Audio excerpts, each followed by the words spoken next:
观众朋友大家好，欢迎收看7月13公视台语台下晡新闻，我是陈淑君。咱先来看今天有什么新闻重点。台股上半年市场价值蒸发10条，国安基金今仔正常护盘，台股指数重回14000点。副总统赖清德去日本悼念前首相安倍晋三，昨暗已经返来台湾。中国各台办要求日本政府要遵守一中原则。人间国宝念歌艺术家杨秀琴老师今仔举行告别式，总统颁发保养令，文化部表示作品的数位化保存。先开始来看咱国内今仔增加29849例本土病例，有49个人死亡，病例数甲死亡的人数拢会减少。指挥中心预估，这礼拜的病例数可能拢伫3万例以下。来听指挥中心下晡上届新的说明。本土病例29849，那境外移入62例，那死亡个案是49例。今天的个案较昨天有较少，通常周二、周三大概是一周的最高的2天哈。那预期大概可能这周大致上都会在3万以下。1到7月12号本土病例总共410万，那1864例。那今天有新增133例的本土中重症以上的个案。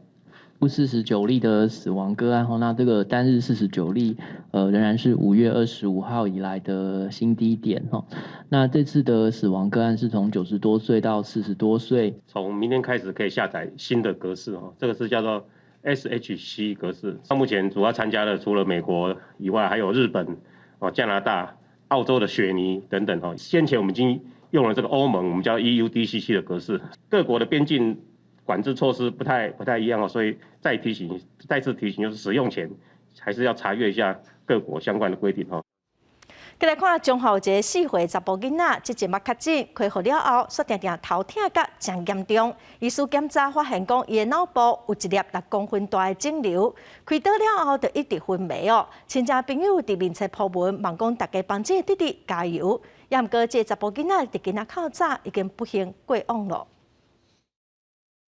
相片内底即个生出的查甫囡仔今年4岁，真欢喜咧食物件。事实上，伊进前才确诊新冠肺炎，前一日佫检查出脑生瘤，开刀了后还是昏迷毋知人。亲戚朋友透过人面册社团发文，希望网友加加油。不过，伊伫13半暝1点，还是宣告不幸过往。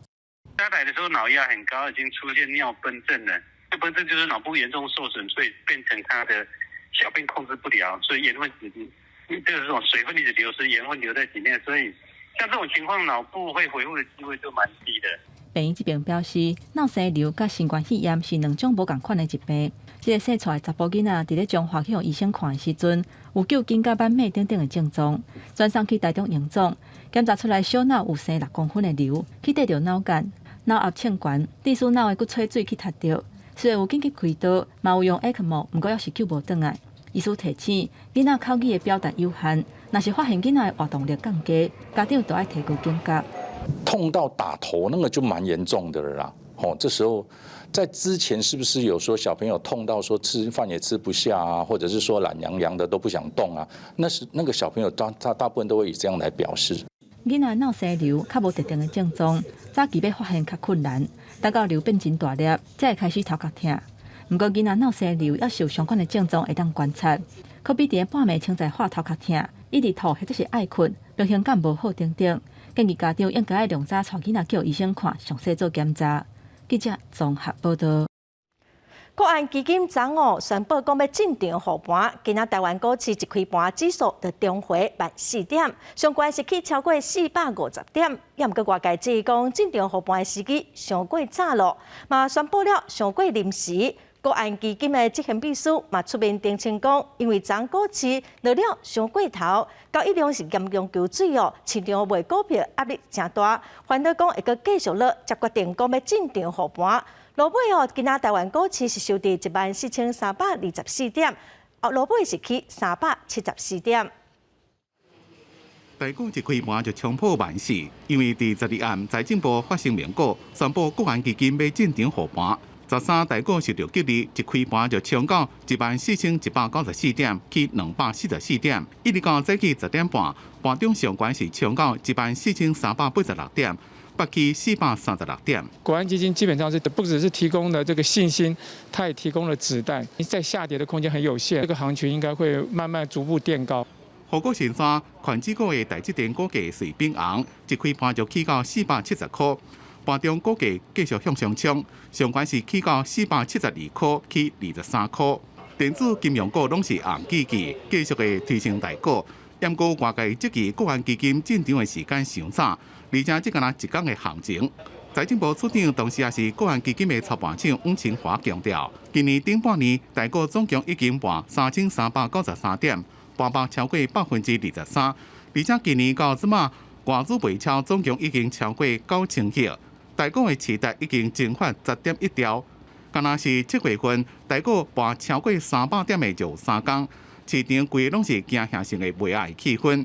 强调国安基金伫这个时阵进场是拄好。像昨天来讲是一个恐慌的盘，比其他的邻近国家都要高，那成交量也都萎缩了，恐慌的气氛已经在累积了，不赶快处理的话，将来会更难处理。吴清华强调，会继续观察大盘指数的变化，尤其是交易量。若是继续盘国求速，那年是国安基金的5000亿资金就会进场护盘，维护台股崩盘。记者综合报道。副总统赖清德去日本悼念前首相安倍晋三，昨暗已经返来到台湾。虽然这抓强调讲是私人行程，也毋过中国的各代办嘛是不满抗议，要求日本政府爱遵守一中原则。助理代表谢中廷讲，月底日本国会会组团来台湾访问，代表日本国会会继续支持台湾，袂因为安倍过往影响到。副总统有见到重要人士吗？小可点头致意，无讲话。副总统赖清德12参加完日本前首相安倍晋三加祭了后，伫暗时计调登台湾。虽然即摆代志拢定调是私人行程，不过台湾现任副总统访日已经引起中国不满。各代办表示，民进党当局照调研之名，行无独之事是多余的。希望日本政府恪守一中原则，妥善处理涉台问题。总统虽然是以私人的身份，但是实际上呢，他就是蔡英文总统的特使。看得出来，中国其实对现在开始安倍不幸事件之后的中日关系是非常非常小心的。那可见中国也了解日本国内政情有非常明显的变化。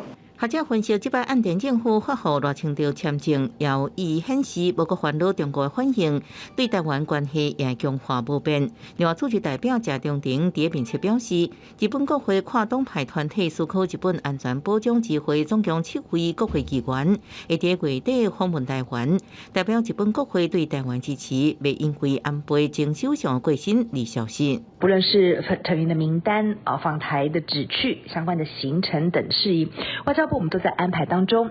外交部表示，代志双方多年以来一直维持密切互访交流，在疫情等候边境管制慢慢放凉之际，展开互访是正常的。欢迎日本各界组团来台湾访问，深化双边在各领域的实际友好关系。记者综合报道。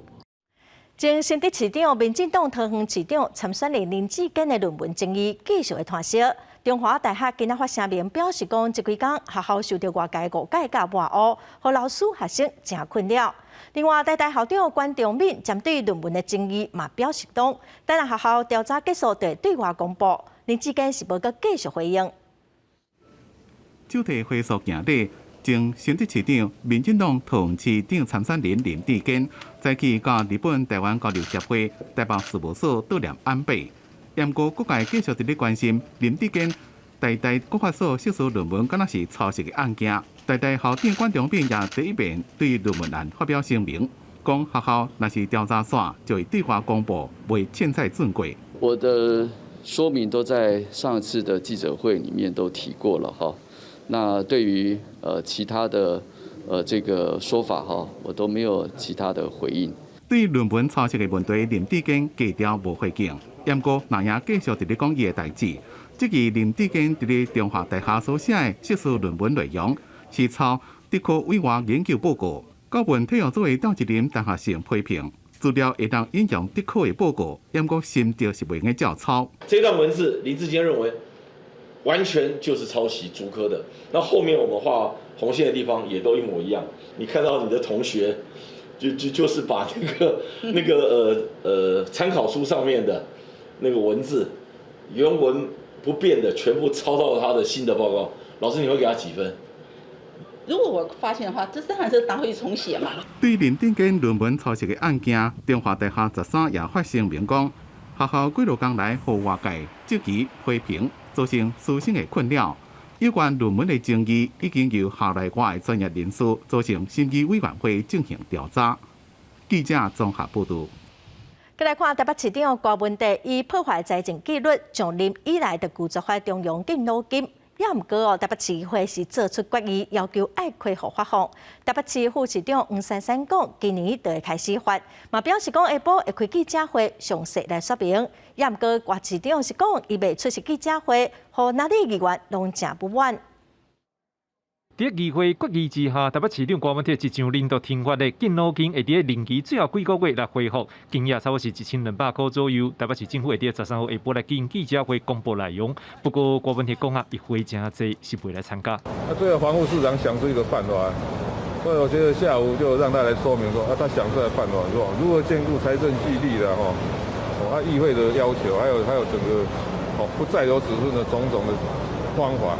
反正不急嘛，下午就知道了。郭文德和黄珊珊代表出面来处理这样代志，不过话内底也是无感受到伊对着恢复敬老金的支持，那里议员也是真不满。法令规定怎么办？柯文哲就应该怎么办哦？不要再去操作世代的对立哦，也不要再把这样子的一个发放敬老金当成是浪费公帑。我觉得不要一直针对台北市的长辈哦，因为柯市长。你如果真的这么喜欢提，你把它列为你的总统政见，列为民众党的共同政见。另外，台北市副市长蔡炳君闹中风，还佫伫家护病房治疗，嘛引起各界来关心。未来黄珊珊是参选了后，市府团队该来进一步来调整，来维持市情的运作。我想讲呢，就看个3天，等3天后，我们慢慢把麻醉剂停掉一下，看这才判断说，这个神经学的损伤到底有多少。郭文德讲，另外病院已经予伊上好的治疗，后续还是要看蔡炳坤的病情发展，才有法度确认。记者张志雄、贾静玲台北报道。再来看桃园观音的关洞要去中油的第3天然气接收站哦，即马佮传出讲，家人外木山的协和店长嘛要透过填海造地方案，要来去第4座的天然气接收站。有款团就批评讲，3节的工程小人刷出包，即马佮要去4节哦。中油冇回应，咱做伙来了解。伫资源团讲，中油第3天然气接收站降到港区北平宝华水底下30个电箱，有一半，也就是10个月已经闭气，concrete里翘起来，更滚动走出来。环保团体讲，海事工程正容易破坏海洋生态，也积极协助电厂附属工程第4天然气接收站，感觉要继续填海造地。那4阶现在还一定要填海造陆吗？那我们现在的能源政策，包括天然气的这一些相关的供应问题，真的没有任何解决的办法，非要破坏自然海岸不可吗？环保团体讲，三者不是第一遍出代志。伫咧2019年12月，台北港电厂渡船作业时阵，就发生过3死4伤的工安事故。2020年3月加11个工电船条条的，造成58架110.29平方公尺的海草搭受损，甚至互监察院纠正。对于电箱破损的问题，中油回应讲，拢有按照规范施做加验收。沉箱制作过程，它的品质符合国家标准，在整个战成或者是拖放的过程里面，有发生一些碰撞，导致一些混凝土剥落哈。对款团质疑，3节的工程一直出代志，4节敢要继续。中油讲，这只是单纯3节电箱破损的问题，会做补强，也经过第3方公证单位做最后的确认，一个验证。原港的电箱，无论是强度或者是工程规范，拢有合格，未对环境造成负面的影响，无需要伤过担心。记者综合报道。登记7月份起价，虽然高中以下学校的电费无起，也毋过幼儿园甲团中心所无伫无起价的名单内底。今仔就有代表开记者会，因讲政府要求因爱配合防疫，也毋过有好康的，说甲因排除实在是真超过哦。经济部是表示讲，全台湾有1655间幼儿园甲团中心，因会当先向台电来申请时间定价计算标准来减少电钱哦。未来敢会当嘛来做无起价名单，委员会会过来讨论。幼托园所比照国中小，动涨电费。幼教幼托的业者拢站出来，大声喊讲要求电价同起。台电7月1号开始起电价，高中以下学校无起，但是却排除幼儿园甲托婴中心，才会园所比较一般客家用电，用电超过1000度以上的部分起9%。地属每个月电钱加出5000块以上，批评政府官员唔知影民间的困苦。从开始到现在，我们幼儿园受的影响不比那些其他行业还要来得少。那你却把这个让我们私立幼儿园摒除在外，那你经济部高官，你现在你是活在云端之上吗？经济部能源局甲台电的官员表示，因只是执行者，一切拢是照电价审议委员会来决议，并无决定权。目前估算全台湾6700多间幼儿园，总共有1655间用电超过1000度，平均电费一个月起682块。因为因拢是标定非营业用户，建议会使向台电申请时间电价来计算，就会使明显降低电价支出。请他们来找台电做一个改成时间电价，它采用台电的3阶段时间电价的话，马上就会省电，就是完全不作为的情况下就已经可以省电。改成时间电价，有可能说大家的电费其实就会有一些调降的这空间了哈。那这个部分我们台电是非常乐意协助。幼托代表不满，为何正经配合政府防疫停课，当时退费拢是家己来吸收，但是电价同起的名单却是去人放生，要求直接比照高中以下学校办理。教育部国教署是表示真愿意来促成，但是经济部是表示上紧也是要等到9月回归电价审议委员会来讨论。记者台中报道。再来看台铁基站的员工薪水只有2万多块，台铁工会提出加薪的诉求哦。工会表示讲，若是资方无具体回应，中秋节会阁发起依法休假无要加班的活动。另外，台铁最近针对车票的计价嘛重新评估，研究是指出讲，若是合理来反映成本，票价就要起1倍。台铁是强调讲，最后会交予交通部来决定。你想有时候会涨票价吗？是内部的评估要涨，是不是？面对车票计价敢会调整的问题，台铁局长杜美讲赶时间要去开会，所以无回应。台铁车票的钱27年来无调整过，计价相对是较亲民。以南港到台北做例，高铁的车票是40块，捷运30块，台铁区间车只要15块，是捷运的一半钱。台铁最近委外进行票价研究，其中报告显示，若要合理反映目前的成本，台铁车票的计价至少要起1倍。必须要去找到一个合理和让人家能接受的涨是应该涨了啦。我觉得可以，是因为它其实20年没有调的话，其实才调这一次，我觉得其实他很努力了。台铁表示，这个研究案当伫其中报告研究的阶段，接续会整理做期末报告，合并年度票价检讨报告，提报交通部。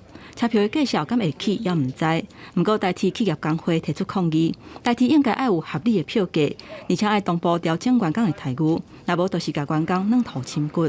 工会认为讲，台铁甲其他各样事业来比，薪水较低。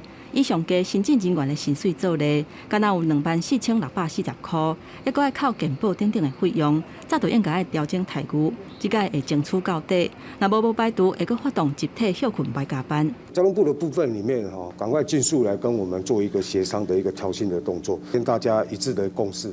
只要幅度不达到我们的标准的情况下，我们会重启中秋节的那个合法休假。针对这点，台铁发书面的声明，表示当地甲工会进行公司化主化协商，针对工会关心薪水的待遇甲劳人才的议题，会持续加强说明甲沟通，希望会当达成共识。记者综合报道。再过半个月就是农历7月哦，今年因为原物料起价，拜拜使用的糕仔饼甲一寡肉品嘛拢起价。米粉佮糖这主要的原物料是比去年起3成到4成。今日去台南的保安市场，一大堆民众当咧买拜拜的物件。拄好是旧历的15，市场推出大小卖，民众也赶紧来竞。尤其最近民众也发现这的物件拢已经起价。贵啊，1000块走了，咱怎么贵？好贵哦！有啊，今仔这有优待，今仔有优待。哎呀，拢有起价啊，最近拢有起价啊。今年原料是一届接过一届，愈起愈悬，互生产者的负担真沉重。也只有是甲成本反映伫价销顶面，尤其是面粉、白糖等等，拢比去年起3成到4成。市场看到传统大饼或者是四小啊，拢起价啊。有出名的饼店业者目前阁会当去收成本，毋过若经袂落，也是会调整价销。阮这老店会当吸收的，阮家己先吸收。假使讲无法度通啊，搁吐落去的时阵，阮就是会一丝丝啦，调幅。面粉啊、油啊、糖啊，每一样都涨啦。酱油啊，什么涨得蛮凶的，有沙拉油什么涨了差不多，50-60%有吧。也是大概5到10%左右。啊，鸭肉的话涨得比较多，鸭肉涨的话将近20%左右。过2礼拜就是旧历7月份，普渡的时节又搁要到啊。目前普渡的物件，亲像红菇粿、所谓三鲜，拢已经起2成以上。民众就爱比较看买呀，来按算讲安怎买才省钱。记者综合报道。体育署宣布讲，要搁再推出30万份，1份1000块的动资券，18开始予开放登记，望讲会当来帮助建成产业恢复景气。大力拍沙包以前是自由扑克选手的黄先生，过去捌做过工程师，即马家己创业，拢一直有运动习惯。听到政府要增加动资券，伊表示疫情正是影响健身业者的生理，佮增加动资券有真大帮助。觉得蛮好的，因为疫情也正在趋缓之中，所以可以帮助到大家。更愿意去上健身房，是一个方法，可以鼓励民众来这边运动啦。同款有运动习惯的高小姐也感觉动资券对运动推广有帮助。体育署为推进疫情冲击之下运动产业，佮鼓励民众休闲时阵去运动，宣布佮增加推出30万份，每份面额1000块动资券，18开放登记。本次推出健身券措施，主要目的就是要协助受三季令影响的健身场馆业者，同时呢，也鼓励民众在恢复正常生活及兼顾防疫下，至健身场馆运动。业者表示，为减少这摆动资券，会分别针对会员甲非会员增加优惠方案，将运动人口吹回来。对于健身产业来说，是相当看好这一波的动资健身券兑换以及使用。第一个是因为夏天，再来遇上了暑假，还有是加码到了1000块钱，相信会让许多的人开始重拾运动的习惯。体育署强调，这波动资券开放18到20登记，那登记人数超过30万人，会伫自治抽口啊，中签的人延会期5开始使用，抵用期到8月底。记者综合报道。来看第14届海峡论坛，将伫中国福建厦门举办。中国的全国政协主席王勇今仔伫会议致辞，嘛甲新党的主席吴成典、台商代表等人见面。国民党的副主席谢立言录影致辞伊强调讲，国民党会拍拼来促进两岸和平。刘伟辉是提醒讲，参加这款中共的统战平台就要特别注意两岸的规范甲社会观感。今年这边的海峡论坛7月12到14，伫咧福建厦门举行。中国代表全国政协主席王勇参加主论坛大会，比较去年伫咧会前甲新党主席吴成典一个台商台胞的代表见面。阻挠不太可能啦，我们在参加海峡论坛，也没有触犯哪一个法令啊。把政客的谎言给你懂意思啊？就正常当，这个正当，我们也是公开的。国民党由副主席夏立言用录影方式伫咧开幕大会致辞。夏立言致辞时阵，重点放伫咧国际环境甲疫情的影响，互两岸的气氛更加紧张。因过民间的交流依然爱加强，国民党努力促进两岸和平、安定、繁荣的路线。刘伟辉表示，两岸政绩会尽量做到维护两岸关系和平稳定的现状。但是提醒国民党应该注意整体台湾社会观感，一个国际社会看法。国人要参与这些中共所设定的统战平台，应该要注意两岸的规范要注意社会观感以及国际视听，那么避免成为这个被中共统战操弄。对中国国家主席习近平伫咧12向大清发话讲，会提供学习、就业等便利。民进党团批评这只是统战的操作，结果拢是无结无果。历次呢，事实上呢，都没有得到什么实质的这个回应或帮助，都只是在这个统战的场合喊一喊话而已。所以我们要再次的呼吁所有这个台湾的这个青年呢，跟我们所有的这个台湾的这个我们的同胞对于这样子中国这样子的口惠而实不至事实上呢，都是违反经济运作市场的原理。陆委会强调，大陆方面伫准你片面中断陆生来台就学，到即马拢也未恢复，就让知影伊并无对等交流的诚意。中央经交流促统计统战目的看现现。记者综合报道。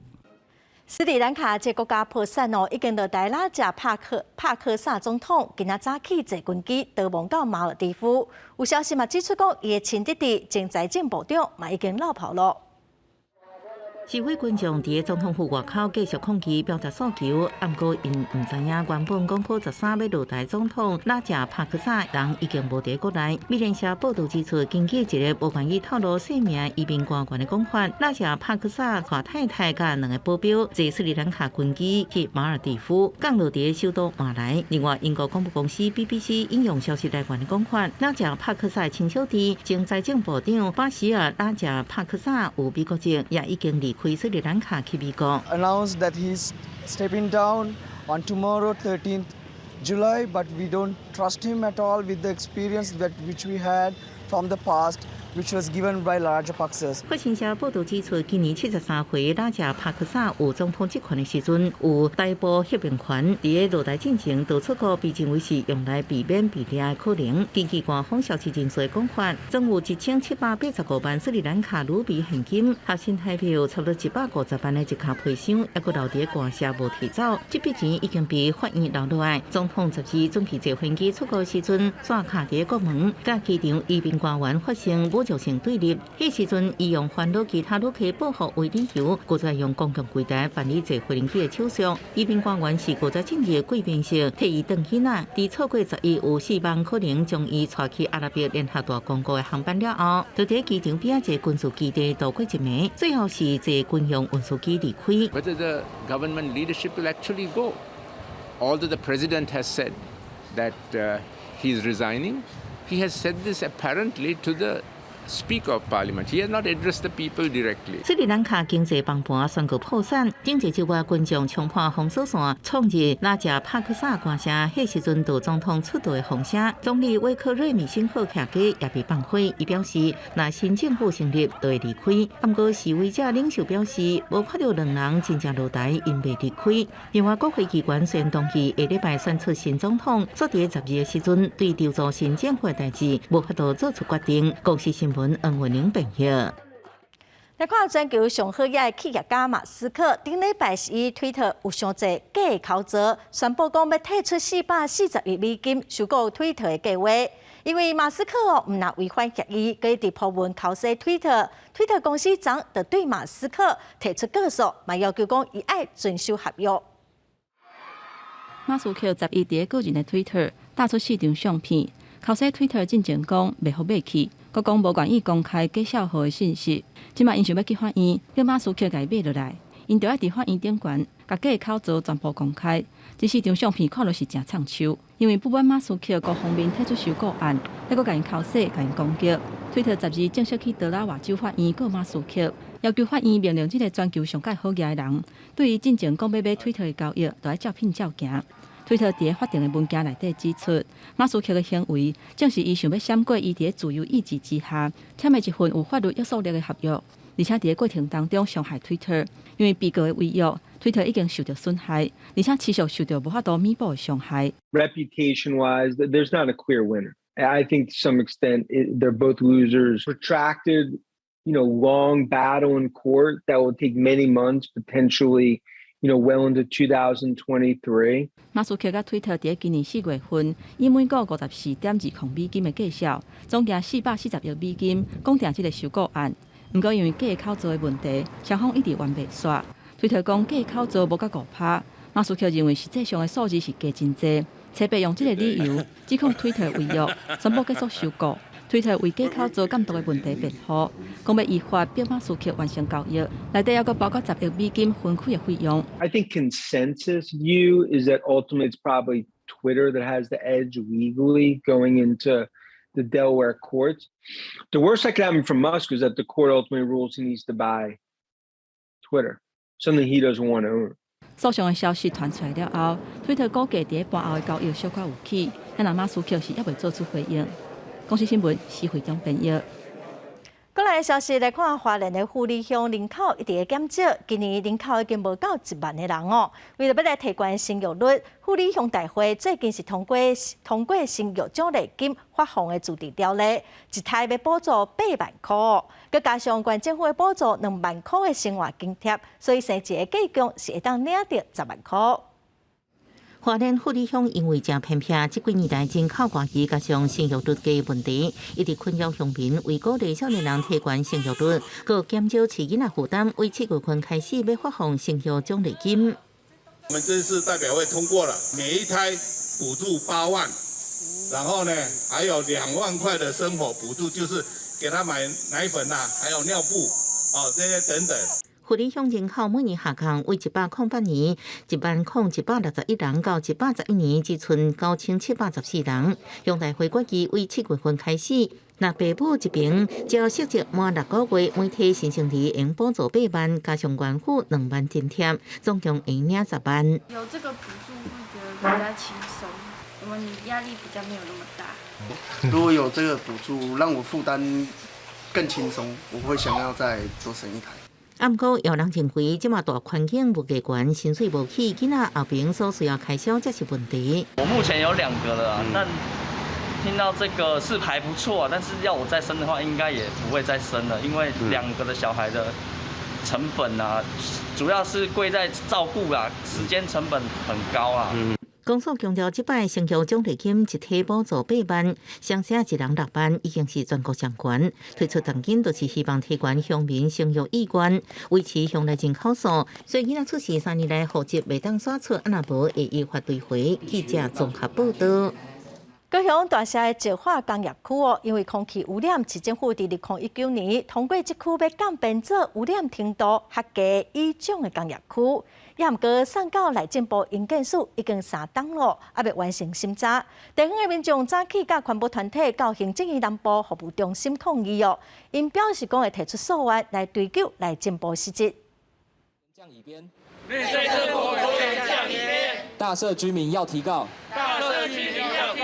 优保条夜排发口号，大社居民和环保团体13日头早到行政院南部服务中心控诉，高雄大社石化工业区降变做污染较低一种工业区一案，调伫内政部营建署的庭书已经3档啊，一直无完成审议，让居民决定提起诉愿。这个案子已经拖了3年了，那这3年期间都是在内政部来回的，那内政部不能说他自己是委员会，那没有做成决议，然后那就把案子退回高雄市政府，或者是退到其他单位，请他们再补资料，这是一个非常不负责任的行为，所以我们就是要求内政部，你就是赶快依法做成决定。居民登记吞论石化污染，3月底才甲环保团体做伙向高雄市府抗议，降边煞犹原无结果。不过，毋是所有的人拢赞成降边，由工业区劳工组成的大社降边劳工自救会，烦恼降边会失去头路。2年前爆发起游行，因也到场关注。降乙边的话，等于形同关厂，各家工厂都关厂，所以我们的诉求比较偏重于，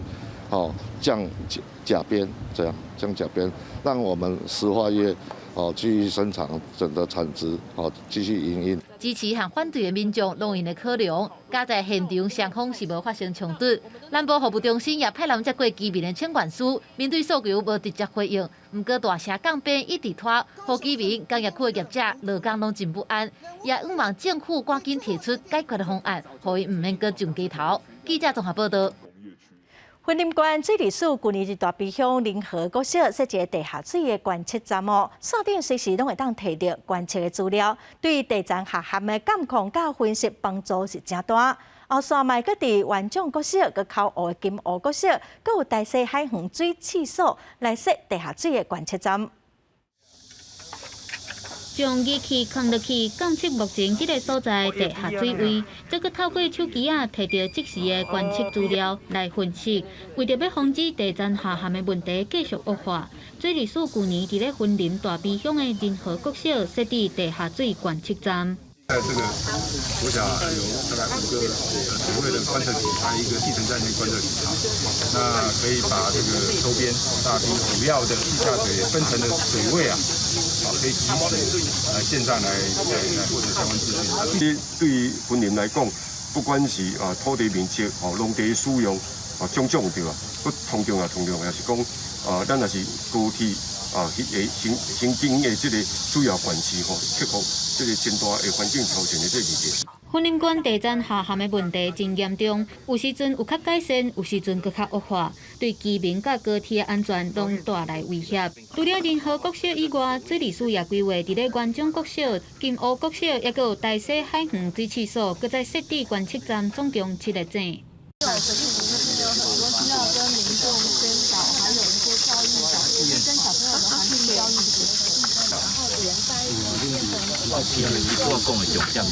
校方表示，伫校内设置地下水观测站，嘛当互学生囡仔透过实际观测来做环境教育。水利署嘛表示，会配合校方，搁再做相关的规划，嘛希望透过观测站得到即时的资讯，会当来改善地层下陷的问题。记者综合报道。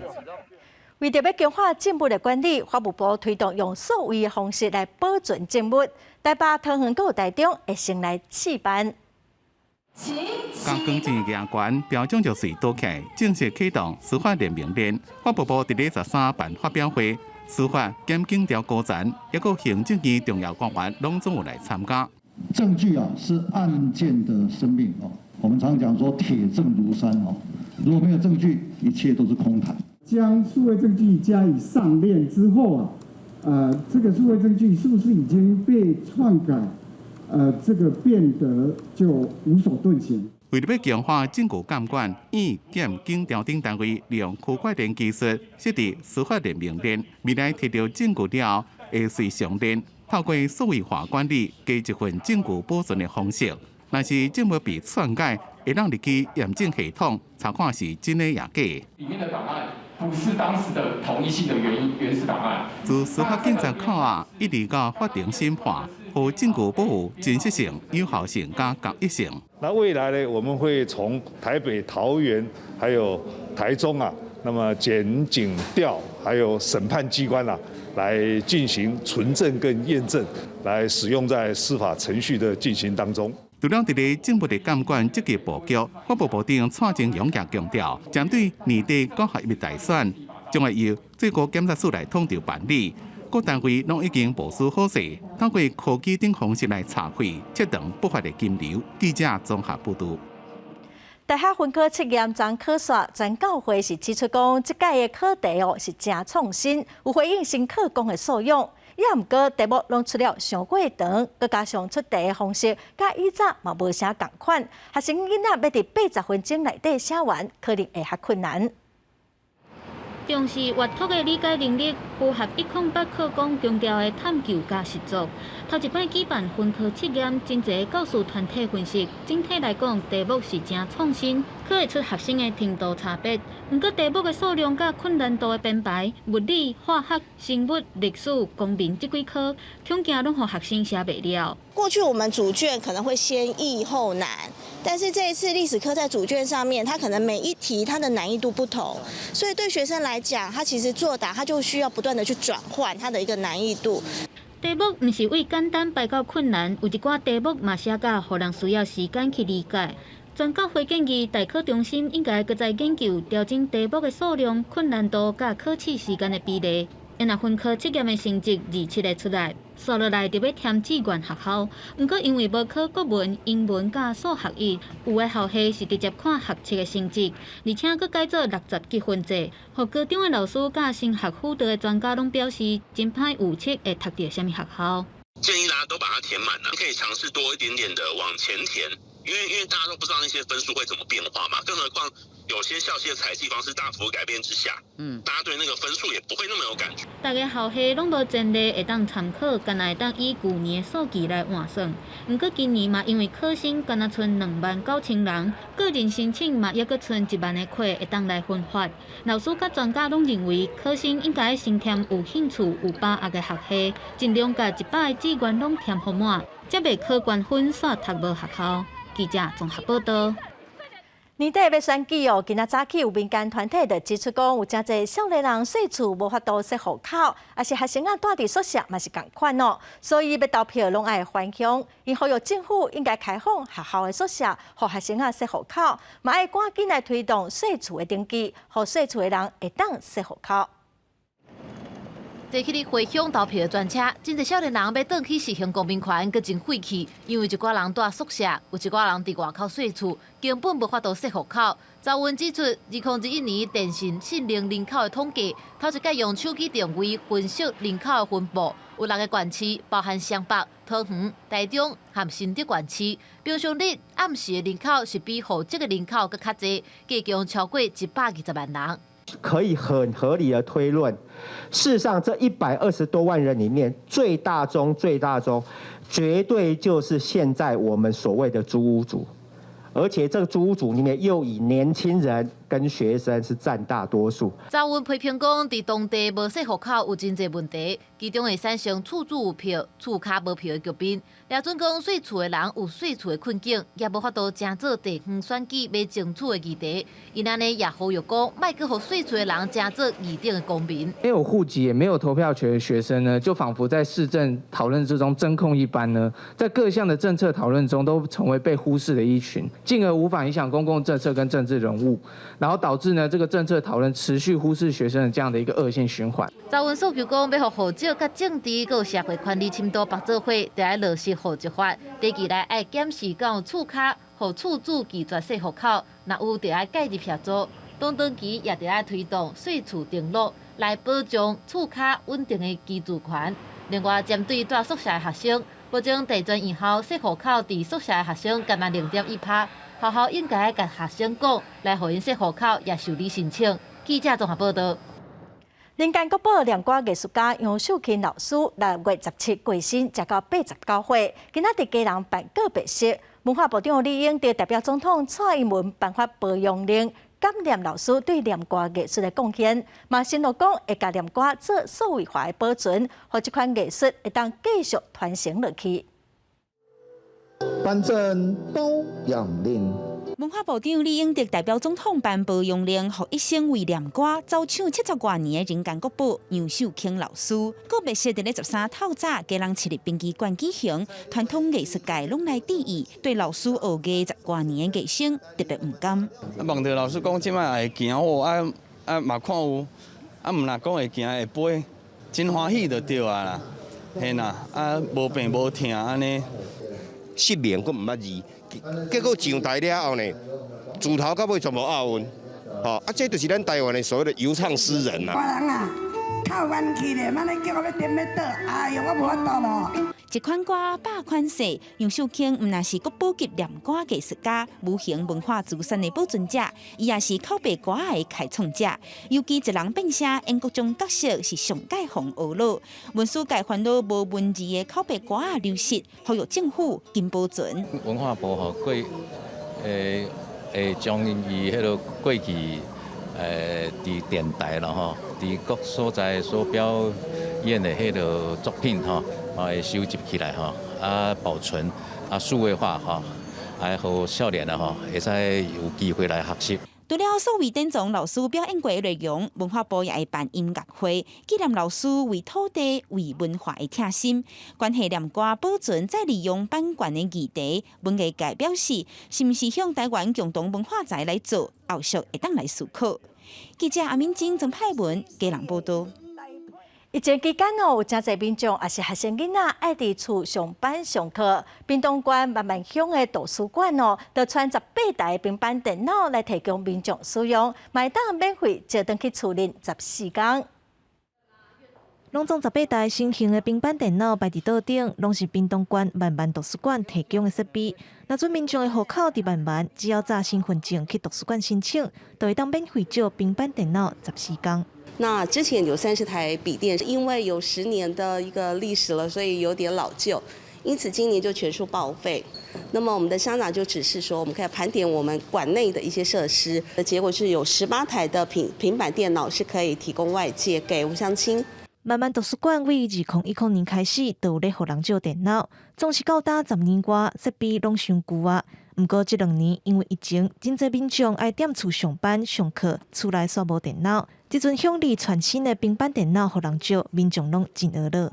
因为我们家电脑刚好坏掉，这蛮大台的，好像更适合小朋友线上上课这样子。就图书馆办了很多活动，来借书又可以借到平板。新冠疫情改变人的生活模式，真侪交流对话就如我靠电子产品才有法度完成。若准处理无网络的民众嘛，唔免烦恼。图书馆内底甲所有机会中心拢有电脑，会当互民众伫现场使用。记者综合报道。为着要记录屏东潮州在地日本时代的历史，公所甲民间的飞行博物馆合作，规划烽火潮州的展览幕，透过军机来了解迄当时战争甲时代的故事。咱做伙来看卖。画面上看到各种的军机，无共机型甲功能，分别代表无共时代的历史背景。有中日战争的，嘛有太平洋战争的，阁有记录台湾航空史安怎对胖实啊战机演变到喷射战机。透过这上新一档的展览，拢详细介绍。其实潮州这个，它在1930年代的时候，跟航空也是相当有关系的。在台湾建了64个机场，那其中潮州飞行场就是在潮州这个地方。那潮州飞行场就是后来的散训基地，也就是跳伞场。这次的策展我们除了从日据时代从1895年到1945年日据时代，统治下的台湾航空历史的一个演进，包含从中日战争，还有太平洋战争包含欧洲的战事战区，包含我们整个从螺旋桨战机演进到喷射战机一个历史过程。屏东的潮州公所这届特别请民间飞行梦工厂的专家来摆展，以1930年代航空故事做起头，刷接到现代化的喷射战机、国际大车饼。民众来参观，会当实际对铁片机器下骹软过，看到无共时空岁月的演进。就是看到各式各样不同型号的飞机，因为我们一般看那个新闻都知道飞机打仗，可是现在它的详细的记录每一个飞机的历史的年代的那些，就是它的机型讲得很详细，这个小朋友一定非常喜欢。这场铁石下的岁月烽火潮州特展，按算会伫潮州日本历史建筑文化园区一路展到9月中，拢总3个月兼办讲座，甲地产的无人机场展览活动，欢迎全国乡亲随时来行打。记者综合报道。来看日本有一个74岁阿公伊翕影片放伫网络顶头，教人画图。伊的 YouTube 有140万人追踪咱做伙来看这位日本的阿公梦情。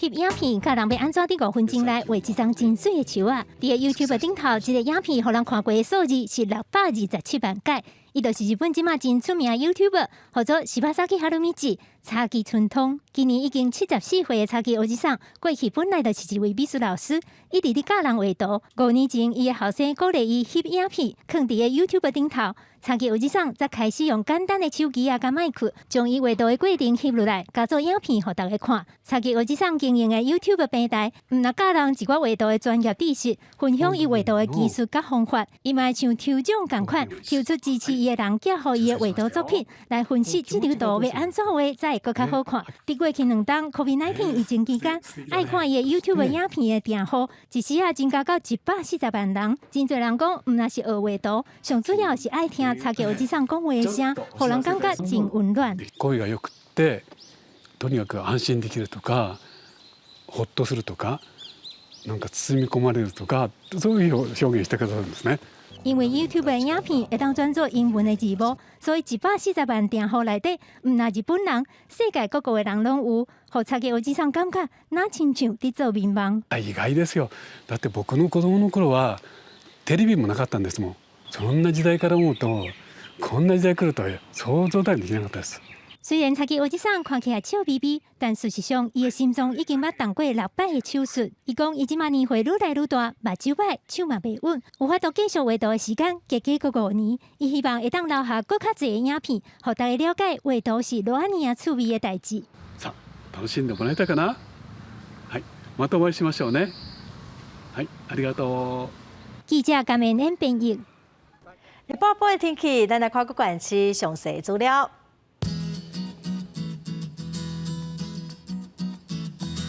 北部地区上低30度，上悬35度；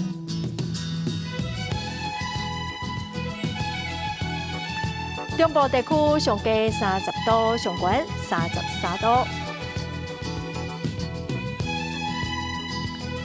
南部地区上低30度，上悬34度；东部地区上低30度，上悬34度。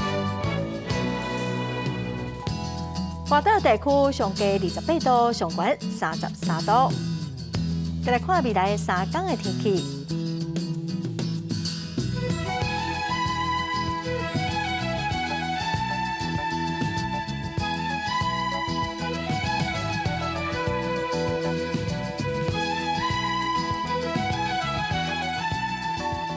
感谢观众朋友收看《公视第一台下晡新闻》，我是陈淑君。明仔载下晡3点，咱再会。